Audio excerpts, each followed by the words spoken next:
இன்றைய உணவு இன்றைய உணவு இன்றைய உணவு.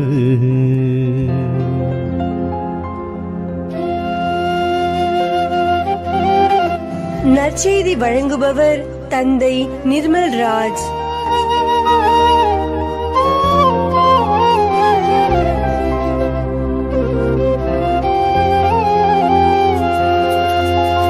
இயேசுவில் பிரியமுள்ள சகோதர சகோதரிகளே, உங்கள் அனைவருக்கும் இயேசுவின் பெயரால் வாழ்த்துக்களையும் ஜபங்களையும் அன்போடு உரித்தாக்கிக் கொள்ளுகின்றேன்.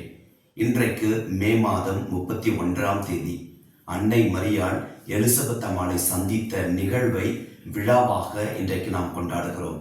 வணக்க மாதத்தினுடைய இறுதி நாள். இன்றைக்கு நிறைய நம்முடைய பங்கு ஆலயத்தில் அன்னை மரியாளை நினைவு கூர்ந்து விழா திருப்பலியை கொண்டாடுவார்கள். அருமையான ஒரு வாய்ப்பு. எனவே இறைமக்கள் இந்த மாதத்தின் கடைசி நாளாகிய இன்று அன்னை மரியாளின் பரிந்துரையை திருப்பலியிலே கலந்து கொண்டு பெற்றுக்கொள்ள உங்களை அன்போடு கேட்டுக்கொள்ளுகின்றேன். அன்பானவர்களே, இன்றைக்கு நம்முடைய சிந்தனைக்கு லூக்கா நற்செய்தி 1ஆம் அதிகாரம் 39 56 வரை உள்ள இறை வார்த்தைகள் நமக்கு தரப்பட்டிருக்கிறது.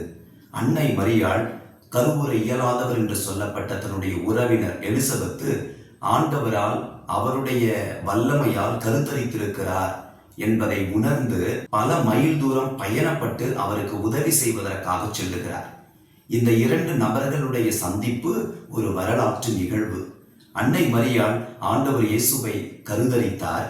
அந்த செய்தியை அவர் அறிந்து கொண்ட உடனே தான் இறைமகனை கருத்தரித்திருக்கிறார் என்பதை அடையாளப்படுத்துவதற்காக அவருக்கு கொடுக்கப்பட்ட ஒரு அடையாளத்தை நேரில் காண அவர் புறப்பட்டு செல்லுகிறார்.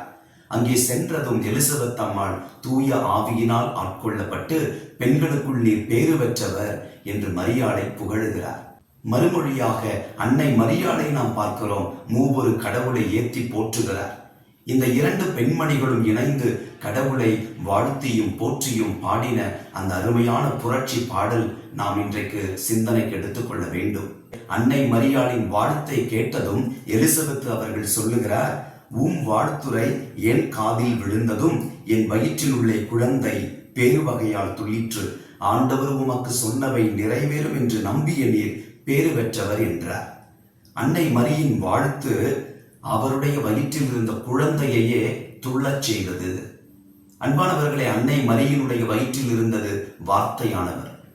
அந்த வார்த்தையை மரியாளின் வழியாக ஆண்டவர் எலிசபெத்துக்கு தந்த பொழுது எலிசபெத்தின் வயிற்றில் இருந்த திருமுழுக்கு யோவானும் மகிழ்ச்சியால் துள்ளுகின்றார். அன்புக்குரியவர்களே, இன்றைக்கு ஆண்டவர் நம் ஒவ்வொருவரிலும் 2 கலந்திருக்கின்றார் என்பதை எப்படி நாம் நிரூபிக்க முடியும் என்றால் நமக்குள்ளிருந்து வருகின்ற வார்த்தையினாலும் நம்முடைய வாழ்வு முறையினாலும் தான். அன்னையின் பரிந்துரையை இந்த நாளில் நாம் நாடுவோம். அன்னை மரியாளை போல எலிசபெத்தை போல ஆண்டவரின் வல்லமையை உணர்ந்தவர்களாய் நாம் வாழ்வோம். எங்கள் அன்பான ஆண்டவரே, அன்னை மரியும் எலிசபெத்தும் இணைந்து உம்முடைய வல்லமையை உணர்ந்தவர்களாய் போற்றி துதித்து உம்மை ஆராதித்தார்களே. புரட்சி பாடலை பாடி உம்மை மகிமைப்படுத்தினார்களே. எங்களுடைய வாழ்க்கையிலும் உம்மால் இயலாதது ஒன்றும் இல்லை என்பதை உணர்ந்து எமக்குள்ளாய் இருக்கின்ற உம்முடைய வல்லமையை நாங்கள் பிறருக்கு கொடுக்க செய்தருளும். அன்னை எலிசபெத்தை வாழ்த்தின பொழுதும் எலிசபெத்து அன்னையை வாழ்த்தின பொழுதும் நீர் அவர்களின் வார்த்தையின் வழியாய் வாழ்வு முறையின் வழியாய் உன் பிரசன்னத்தை வெளிப்படுத்தினீர்.